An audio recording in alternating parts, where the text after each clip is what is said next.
Hello friends, welcome to చందమామ కథలు by RK. ఇప్పుడు చెప్పబోయే కథలలో మొదటి కథ పరాకు పెళ్ళాం చిరాకు మొగుడు. ఈ కథను రాసినవారు శ్రీ మాచిరాజు కామేశ్వరరావు గారు. ఈశ్వరయ్యకు తగని చిరాకు. అతని భార్య సుందరమ్మ పరాకు మనిషి. భార్య పరాకు వల్ల ఈశ్వరయ్య చిరాకు మరింత అయింది. ఒకనాడు తెల్లవారుతూనే ఈశ్వరయ్య తన పెళ్ళాన్ని బిగ్గరగా కేకవేశాడు. వంట ఇంట్లో పొయ్యి మీద పాలు పొంగిపోతున్నా గమనించకుండా పరాకుగా కూర్చుని ఉన్న సుందరమ్మ వినిపించుకోలేదు. ఈశ్వరయ్య కోపంతో చిందులు తొక్కుతూ వంటగదిలోకి వచ్చి, నీ పరాకుతో నా ప్రాణాలు తీసేస్తున్నావు. ఈ పూట నేను ఊరికి పోతున్నాను. నాకు వంట చేయకు. నేను చీకటిపై ఇంటికి వస్తాను అన్నాడు. సుందరమ్మ సరే అన్నట్టు తలాడించి మరి కాసేపటికే భర్త వద్దకు వెళ్ళి, ఏమండి, ఈ పూట ఏం కూర చేయను అని అడిగింది. ఈశ్వరయ్యకు ఒళ్ళు మండిపోయి, నా తలకాయ కూర చెయ్యి. నేను ఊరికి పోతున్నానని ఇప్పుడే కదా చెప్పాను. ఆ చేసేది రాత్రి చేసేడు అని వెళ్ళిపోయాడు. మొగుడు వెళ్ళిపోయాక సుందరమ్మ తనకు కావాల్సింది ఏదో చేసుకు తిని సాయంత్రం దాకా హాయిగా నిద్రపోయింది. ఆ తర్వాత ఆమె 4 ఇళ్ల అవతల ఉన్న కామాక్షమ్మ గారింటికి కాలక్షేపం కోసం వెళ్ళింది. నీ మొగుడు ఊళ్ళో లేడన్నావుగా, ఇప్పుడు మా ఇంట్లోనే భోంచేసి పడుకో అన్నది కామాక్షమ్మ. భర్త వస్తాడన్న మాట మర్చిపోయి సుందరమ్మ అక్కడే భోజనం చేసి పడుకున్నది. చీకటి పడి ఈశ్వరయ్య ఇంటికి వచ్చాడు. ఇల్లు తాళం పెట్టి ఉండడం చూసి అగ్గి మీద గుగ్గిలం అయిపోయాడు ఈశ్వరయ్య. అతను కోపంతో బుసలు కొడుతూ ఇంటి ముందు పచారులు చేసి ఆగాడు. అర్ధరాత్రి అయింది. ఈశ్వరయ్య ఇంటి ముందు పచారులు చేస్తూనే ఉన్నాడు. ఇంతలో ఒక దొంగ అటుగా వచ్చి ఇంటి ముందు తచ్చాడుతున్న ఈశ్వరయ్యను చూసి అతను కూడా దొంగే అనుకుని అతను వీపు మీద తట్టి, లోపలికి వెళ్ళాలనుకుంటున్నావు కదూ అన్నాడు. ఈశ్వరయ్య మరింత చిరాకుతో, తలుపుకు తాటకాయంత తాళం కప్ప తగలబడి ఉంది కదా, లోపలికి ఎలా వెళ్ళగలను అన్నాడు. ఆ తాళం క్షణంలో తీయగలను. ఎవరన్నా ఇటు వస్తారేమో, నువ్వు కాస్త కనిపెట్టి ఉండు. దొరికిందేదో ఇద్దరము చేసాము పంచుకుందాం అని దొంగ ఈశ్వరయ్య సమాధానానికి ఎదురు చూడకుండా మారుతాళం చెవితో తలుపు తెరిచి లోపలికి వెళ్ళాడు. ప్రాణం లేచి వచ్చి ఈశ్వరయ్య కూడా దొంగ వెనకే ఇంటి లోపలికి వెళ్ళాడు. అప్పటికి దొంగ పెట్టెలున్న గదిలో చేరి వాటిని తెరిచి చూస్తున్నాడు. ఈశ్వరయ్య చప్పున గది తలుపు మూసి బయట నుంచి గడియపెట్టి, దొంగ పీనుగా, నా ఇల్లే దోచుకుందామనుకున్నావా? తెల్లవారిని నీ సంగతి చెప్తాను అని తన గదిలోకి వెళ్ళి పడుకుని నిద్రపోయాడు. ఈ హడావుడిలో అతను వీతలుపు తెరిచి ఉన్న సంగతి మర్చిపోయాడు. ఒక రాత్రి వేళ సుందరమ్మ మేల్కొని చీకటి పట్టి భర్త వస్తాడన్న సంగతి జ్ఞాపకం తెచ్చుకున్నది. అప్పటికప్పుడు కామాక్షమ్మ ఎంత చెప్పినా వినిపించుకోకుండా తన ఇంటికి బయలుదేరింది. వీధి తలుపు తెరిచి ఉండడం చూసిన ఆమె తాను తాళం వేయడం మర్చిపోయానేమో అనుకుంది. దొంగ కిటికీలోంచి చూసి ఎవరో ఆడమనిషి లోపలికి వచ్చిన సంగతి గ్రహించి తలుపు దగ్గర చేరి, తలుపు తీయి వేగిరం అన్నాడు. పరాగ్గా ఉన్న సుందరమ్మ ఆ మాట అన్న తన భర్తే అనుకుని, అరే, నువ్వు ఇంట్లోనే ఉన్నావా? నువ్వు ఊరెళ్ళావనుకున్నా నేను ఈ తలుపు బదులు ఈ తలుపు గడియ పెట్టి వెళ్ళాను కాబోలు, నా పరాకమండ అంటూ తలుపు గడియ తీసింది. దొంగ బయటికి వచ్చి సుందరమ్మను పక్కకి నెట్టి వీధిలోకి పారిపోయాడు. అయితే వాడు తప్పించుకునే ఆదుర్తాలో ఏమీ దొంగిలించకపోగా తన డబ్బు సంచి గదిలోనే వదిలేసి వెళ్ళాడు. అది ఎలా వచ్చిందో అర్థం కాక సుందరమ్మ భర్తను లేపి సంగతి ఏమిటి అని అడిగింది.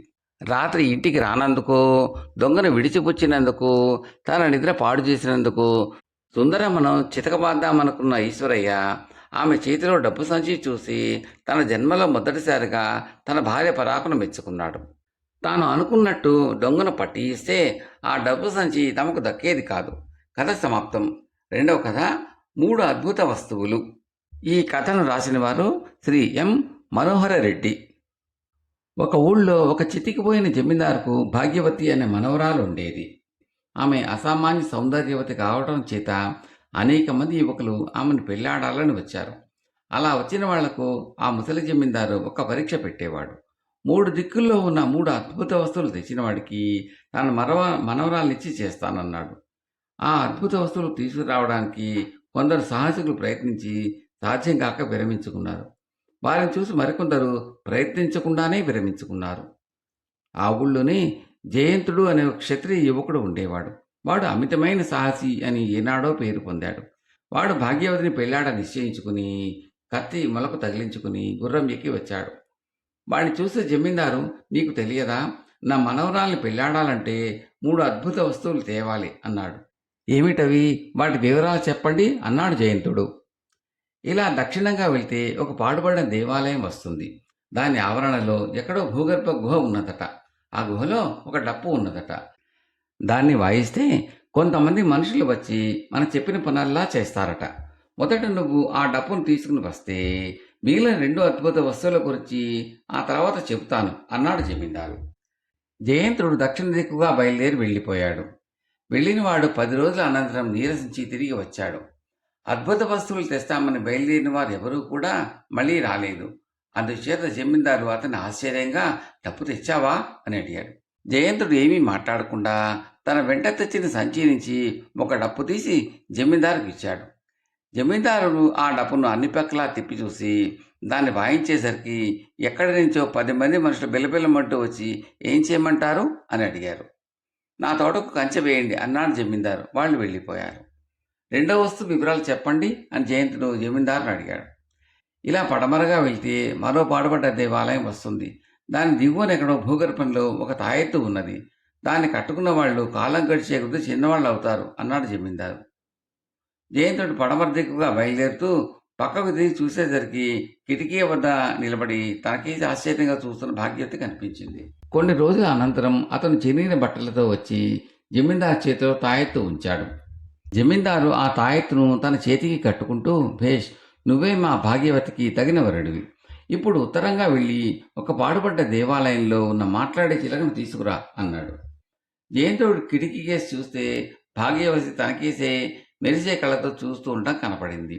కొన్ని రోజుల అనంతరం జయంతుడు గాయాలతో తిరిగి వచ్చి పంజరంలో ఉన్న చిలకను జమీందారుకి ఇచ్చాడు. చిలుక, చిలుక, నాకు 100 వరహాలు కావాలి అన్నాడు జమీందారు చిలుకతో. రేపు ఉదయం 100 వరహాలు దొరుకుతాయి పో అన్నది మాట్లాడే చిలక. ఆ రాత్రికి జమీందారు జయంతుడిని తన అతిథిగా ఉంచుకున్నాడు. మర్నాడు ఉదయం జమీందారు తలుపు తెరిచేసరికి గుమ్మంలో 100 వరహాల మూట దొరికింది. జమీందారు మర్నాడే తన మనవరాలిని జయంతుడికిచ్చి పెళ్లి చేసేశాడు. జయంతుడు భాగ్యవతిని తన ఇంటికి తీసుకుని వెళ్ళిపోయాడు. ఇంకో రోజు జమీందారు చిలకతో, చిలుక, నాకు 1000 వరహాలు కావాలి అన్నాడు. ఇంకెక్కడ 1000 వరహాలు? జయంతుడు నాటకం ఆడాడు. నేను జయంతుడు పెంపుడు చిలకను అంటూ చిలక ఎగిరిపోయింది. జమీందారు హతాశుడై డప్పును పైకి తీసి వాయించాడు. డప్పు పగిలిపోయిందే గాని మనుషులు మాత్రం రాలేదు. జమీందారు తన చేతికి కట్టుకున్న తాయెత్తును పీకిపారేస్తూ మోసం మోసం అని గుండెలు బాదుకున్నాడు. కథ సమాప్తం. 3వ కథ కాకుల స్నేహం. ఈ కథను రాసిన వారు శ్రీ పి హరినాథం గారు. ఒక గ్రామంలో సారంగుడు అని ఒక కుర్రవాడు ఉండేవాడు. వాడికి చిన్నతనంలోనే తల్లి పోయింది. సారంగుడు 10 ఏళ్ల వాడే ఉండగా తండ్రి గుడ్డివాడయ్యాడు. వాళ్ళు నిరుపేదలు. వాళ్ళకొక చిన్న ఆవరణ, అందులో ఒక పూరిపాక తప్ప ఇంకేమీ ఆధారం లేదు. తండ్రి గుడ్డివాడి ఏ పని చేయలేని స్థితిలో ఉండటం చేత సారంగుడే బయటకు వెళ్ళి ఎక్కడైనా రెక్కల కష్టం చేసి డబ్బులు సంపాదించి ఆ డబ్బులతో సజ్జలకుని పిండి చేసి రొట్టెలు కాల్చి తండ్రికి పెట్టి తాను తిని మిగిలినవి కాకులకు వేస్తూ ఉండేవాడు. సారంగుడికి ప్రపంచంలో ఉన్న స్నేహితులు ఆ కాకులే. ఆ కాకులంటే వాడికి ప్రాణం. అసలే పేదవాడు. దానికి తోడు ఇతర పిల్లలతో చేరి ఆటపాటలతో బొద్దుపుచ్చటానికి వాడికి అవకాశం కూడా లేదు. అందుచేత రోజు భోజనాల వేళకు వచ్చి తమ ఇంటి పిట్టగోడ మీద కూర్చునే కాకులను వాడు ఎంతో ప్రేమగా చూసుకుని తాను కడుపు నిండా తినకపోయినా సరే 4 దుంపులు మిగిల్చి వాటికి వేసేవాడు. ఒకరోజు సారంగుడికి కొద్ది డబ్బులే దొరికాయి. ఆ రోజు వాడు చేసిన రొట్టెలన్నీ వాడి తండ్రి తినేశాడు. సారంగుడికి కానీ కాకులకు కానీ ఒక తుంపు కూడా మిగలలేదు. రొట్టెలు తనకు మిగిలినందుకు వాడు విచారించలేదు. కానీ రోజు ఎంతో ఆశతో వచ్చే కాకులకు చేయి దొరకలేకపోయానే అన్న విచారం వాడిని చాలా బాధించింది. వాడు బయటికి వచ్చి చూసేసరికి రోజులాగే పిట్టగోడ మీద కాకులన్నీ బారులు తీరి కూర్చున్నాయి. వాటిని చూడగానే సారంగుడికి దుఃఖం పొంగి వచ్చింది. వాడు ఆ కాకులతో, ఏం చేసేది, ఈరోజు మీకు తిండి ప్రాప్తి లేదు అన్నాడు. వాడి మాట అర్థం చేసుకున్నట్టుగా కాకులన్నీ కా కా అని అరుస్తూ వెళ్ళిపోయాయి. కొద్దిసేపట్లో ఒక కాకి తన ముక్కును ఏదో కరుచుకుని వచ్చి దాని సారంగుడి ముందు పడేట్టుగా జారవిడిచి ఎగిరిపోయింది. సారంగుడు వంగి దాన్ని తీసుకుని చూసి నిర్ఘాంతపోయాడు. అది రాజముద్రికలాగా ఉన్నది. వాడు కంగారు పడుతూ లోపలికి పోయి, నాన్న, కాకి తెచ్చి పడేసింది. ఇది చూడగా రాజముద్రికలాగా ఉన్నది. ఏం చెయ్యాలి అని తండ్రిని అడిగాడు. తండ్రి కూడా కంగారు పడి, రాజముద్రికను ఒక్క క్షణం కూడా మన దగ్గర ఉంచుకోరాదు నాయనా, అది పెద్ద నేరం. నువ్వు రాజధాని దాకా ఎక్కడ పోగలవు? ఈ ఊరి కొత్వాలకిచ్చి దాన్ని రాజుగారికి చేర్చమని చెప్పిరా అన్నాడు. సారంగుడు కొత్వాల దగ్గరకు పోయి రాజముద్రికను అతనికిచ్చి అది తనకు ఎట్లా దొరికింది చెప్పాడు. రాజముద్రికను ఎవరో దొంగిలించారని, అది ఎవరి దగ్గర ఉంటే వారిని బంధించి తీసుకురమ్మని రాజుగారి ఆజ్ఞ. అందుచేత నిన్ను నేను బంధించి రాజధానికి తీసుకుపోక తప్పదు అన్నాడు కొత్వాల్ కోపంగా. కొత్వాల్ ఇద్దరు భటులను పిలిచి సారంగుడి చేతులను తాడుతో బంధించి, వీడిని తీసుకుని మీరు రహదారిన రాజధానికి బయలుదేరి నడుస్తూ ఉండండి. నేను కాస్త పొద్దు వాలిపోయాక గుర్రం మీద వచ్చి మిమ్మల్ని కలుసుకుంటాను అని చెప్పాడు. భటులు సారంగుడిని వెంట పెట్టుకుని రాజధానికి బయలుదేరారు.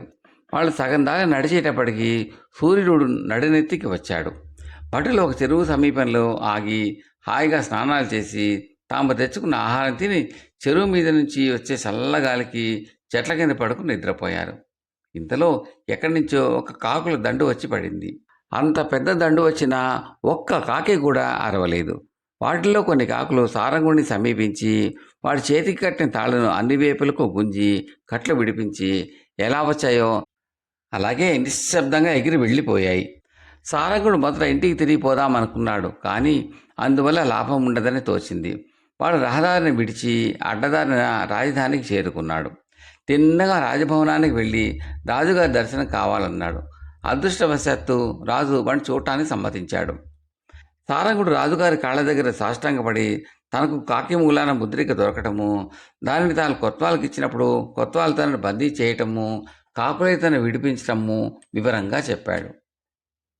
రాజు అంతా విని, నీకు కాకులు చేసిన సహాయంలో 100వ వంతైనా ఏ మనిషి చేసినట్టు కనబడదే అని తన ఖజానా నుంచి 100 మొహరీల సంచి తెప్పించి కుర్రవాడికి ఇప్పించాడు.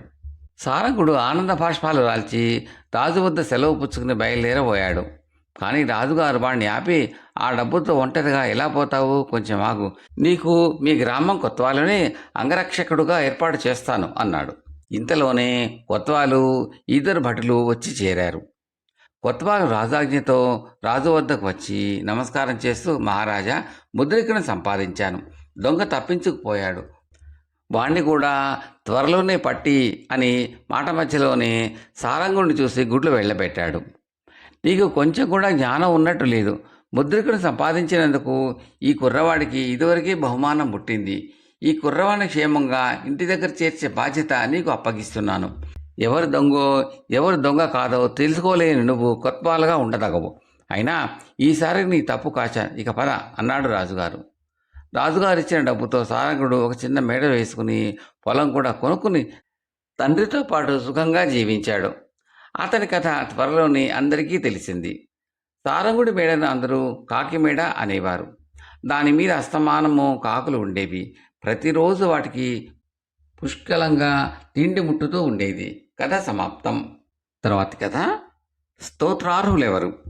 ఇది ఉపనిషత్తు కథ. ఒకప్పుడు కురు దేశంలో భయంకరమైన కరువు వచ్చింది. ఆకలి బాధకు తట్టుకోలేక అక్కడి ప్రజలు భార్యాబిడ్డలతో చెల్లాచెదురుగా అన్ని దిక్కులకు బయలుదేరి వెళ్ళిపోయారు. అలా బయలుదేరిన వారిలో చాక్రాయణ గోత్రం వాడైన ఉషస్తి అనే గొప్ప జ్ఞాని కూడా ఉన్నాడు. ఆయన వేద రహస్యాలు తెలిసినవాడు. ఆయన తన భార్య అయిన అటికి అనే ఆమెను వెంట పెట్టుకుని ఆకలి బాధను ఎలాగో భరిస్తూ చాలా దూరం నడిచి ఒక గ్రామాన్ని చేరుకున్నాడు. అక్కడ ఒక మావటివాడు ఉలవ గుగ్గిళ్ళు తింటూ ఉషస్తికి కనిపించాడు. ఆకలి దహించుకుపోతున్న ఉషస్తి ఆ మావటివాడిని సమీపించి, అయ్యా, ఆ ఉలవలు కాసి నాకు పెడతావా అని అడిగాడు. అయ్యా, ఇవి ఎంగిలి అయిపోయాయి, నీకు పెడదామంటే నా దగ్గర వేరే ఉలవ గుగ్గిళ్ళు లేవు కూడాను అన్నాడు మావటి. ఎంగిలి అయితే అయిందిలే, వాటినే నాకు పెట్టు అన్నాడు ఉషస్తి. మావటి ఉషస్తికి 2 పట్టీల ఉలవ గుగ్గిళ్ళు ఇచ్చాడు. ఉషస్తి వాటిలో కొంత తిని తన ఆకలి బాధ తీర్చుకున్నాడు. మిగిలినవి మూట కట్టుకున్నాడు. మావటివాడు ఉషస్తికి తాను తాగే చెంబు నుంచి నీరు ఇవ్వబోయాడు. ఉషస్తి ఆ నీరు నిరాకరించుతూ, అది ఎంగిలి నీరు, నాకు వద్దు అన్నాడు. నేను ఇచ్చిన ఉలవలు తింటేవే, అవి మాత్రం ఎంగిలివి కావా అని మావటివాడు ఉషస్తిని ఆశ్చర్యంతో అడిగాడు. ఆ ఉలవలు తినకపోతే ప్రాణాలే పోయి ఉండేవి. తిండి ఎక్కడా దొరకటం లేదు, మంచినీరు మాత్రం ఎక్కడ పడితే అక్కడే దొరుకుతున్నది, ఇంకో చోటికి పోతాను అంటూ ఉషస్తి వెళ్ళిపోయాడు. ఆయన తాను తినగా మిగిలిన ఉలవ గుగ్గిళ్ళను పట్టుకుపోయి తన భార్య అయిన అటికి ఇచ్చాడు. ఆమెకు ఆకలి లేకపోయింది. అందుచేత ఆమె వాటిని దాచి ఉంచింది. ఉషస్ మర్నాడు ఉదయమే లేచి తన భార్యతో, తినడానికి ఏమైనా ఉన్నదా? కడుపులో కాస్త ఎత్తుపడితే వెళ్ళి ఏమైనా ఆర్జించుకుని వస్తాను. ఈ దగ్గరలోనే ఎవరో మహారాజు యాగం చేస్తున్నాడట అన్నాడు. నిన్న మీరు మిగిల్చుకున్న ఉలవలున్నాయి, వాటిని తిని యజ్ఞానికి వెళ్ళి రండి అన్నది అటికి భర్తతో. ఉషస్తి ఎంగిలితో పాటు చద్ది కూడా అయిన ఉలవలను తిని బలం తెచ్చుకుని రాజు యాగం చేసే చోటికి వెళ్ళి యాగశాల ప్రవేశించి కూర్చున్నాడు. అక్కడ సామవేద స్తోత్రాలు చదివి యాగం చేయించే ప్రస్తోత, ఉద్గాత, ప్రతిహర్త స్తోత్రాలు ప్రారంభించబోతున్నారు. ఉషస్తి ప్రస్తోతను చూసి, నువ్వు ఏ దేవతను స్తోత్రం చేయబోతున్నావో ఆ దేవతను గురించి తెలుసుకోకుండా స్తోత్రం చేశావంటే నీ తల బద్దలవుతుంది అన్నాడు. ఆయన ఉద్గాతతోనూ ప్రతిహర్తతోనూ ఈ మాటలే చెప్పాడు. స్తోత్రాలు ప్రారంభించబోతున్న ముగ్గురు ఋత్వికులు బిత్తరపోయి ఒకరి ముఖాలు ఒకరు చూసుకున్నారు. ఆ తర్వాత ప్రస్తోత ఉషస్తితో, అయ్యా, నేను స్తోత్రం చేయవలసిన దేవత ఎవరు? తెలియక స్తోత్రం చేస్తే నా తల పగిలిపోతుందని తమరు సెలవిచ్చారు అని అడిగాడు. నువ్వు స్తోత్రం చేయవలసిన దేవత ప్రాణం. సమస్త భూతాలు ప్రాణం నుంచే కలుగుతున్నాయి, ప్రాణంలోనే లయిస్తున్నాయి అన్నాడు ఉషస్తి. ఆ తర్వాత ఉద్గాత కూడా, నేను స్తోత్రం చేయవలసిన దేవత ఎవరు అని అడిగాడు ఉషస్తిని. సూర్యుడు. ఆ సూర్యుడి కారణంగానే అన్ని భూతాలు పుడుతున్నాయి అన్నాడు ఉషస్తి. ప్రతిహర్త కూడా మిగిలిన ఇద్దరు అడిగినట్టే అడిగాడు. నువ్వు స్తోత్రం చేయవలసిన దేవత అన్నం. సమస్త ప్రాణులు అన్నం మూలానే జీవిస్తున్నాయి అన్నాడు ఉషస్తి. ఈ సంభాషణ అంతా వింటూ ఉన్న రాజు, అయ్యా, తమరెవరో నాకు తెలియచెప్పండి అని ఉషస్తిని అడిగాడు. నాది చాక్రాయణ గోత్రం, నా పేరు ఉషస్తి అని ఉషస్తి జవాబు చెప్పాడు. తమరి సంగతి తెలియక నేను ఇతరులను ఋత్విక్కులుగా పెట్టుకున్నాను. తమరు కూడా వారితో కలిసి ఈ యాగం జరిపించాలి అని రాజు ఉషస్తిని వేడుకున్నాడు. ఉషస్తి అలాగే చేశాడు. యాగం పూర్తి అయ్యాక రాజుగారు ఉషస్తికి మిగిలిన ఋత్విక్కులతో సమంగా ధనం ఇచ్చాడు. కథ సమాప్తం. మీకు ఈ కంటెంట్ నచ్చితే లైక్ చేయండి. ఇప్పటి వరకు సబ్స్క్రైబ్ చేయకపోతే సబ్స్క్రైబ్ చేసి గంట సింబల్ కాల్ కూడా తప్పనిసరిగా నొక్కండి. మీరు కామెంట్లో పెట్టే విలువైన అభిప్రాయాలు, సూచనలు మాకు ఎంతగానో ఉపయోగపడతాయండి. Thank you very much.